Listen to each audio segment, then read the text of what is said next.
Berawal dari kondisi charger KW PSP saya yang kabelnya kesenggol dikit langsung nggak ngecas, langsung coba cari kabel PSP saja di marketplace, mungkin bisa lebih awet. Malah ketemu kabel cas yang bisa jadi kabel data seharga 24.000. Kalau pengen beli juga, linknya ada di deskripsi.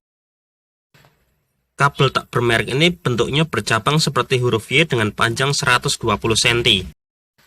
Di pangkal kabel ada colokan USB. Dan di ujung cabang masing-masing ada colokan mini USB dan colokan charger PSP. Langsung coba buat ngecas. Di sini saya menggunakan adaptor robot yang punya output 5 volt 2 ampere. Apa harus pakai adaptor itu, Om? Nggak harus. Kebetulan aja saya punyanya itu. Berdasar info yang saya cari tentang spesifikasi charger PSP dari penjual online aksesoris PSP, mereka menuliskan charger PSP punya output 5 volt 2 ampere.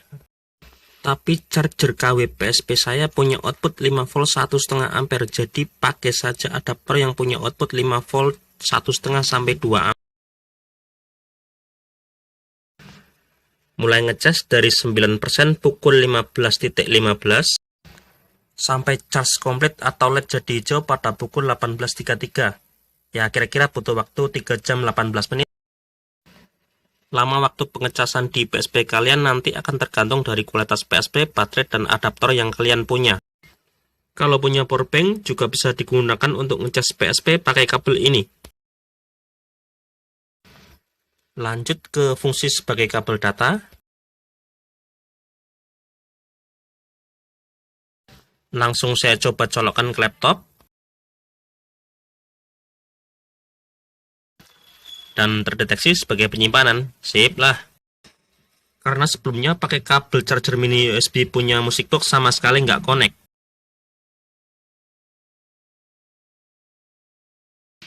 Lanjut tes buat transfer ISO game Aspal Urban GT2 berukuran 863 MB.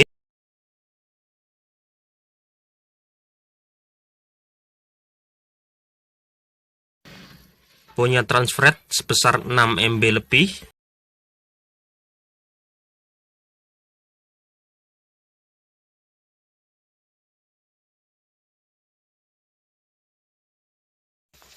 Langsung coba mainkan, apakah game bisa dijalankan atau file korup saat transfer tadi.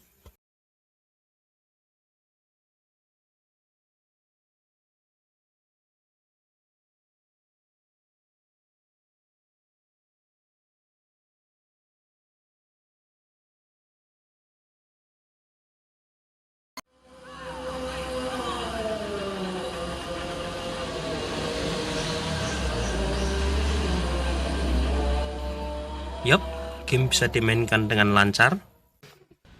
Jadi kesimpulannya, kabel ini sangat pas sekali bagi kalian yang pengen beli kabel charger atau kabel data.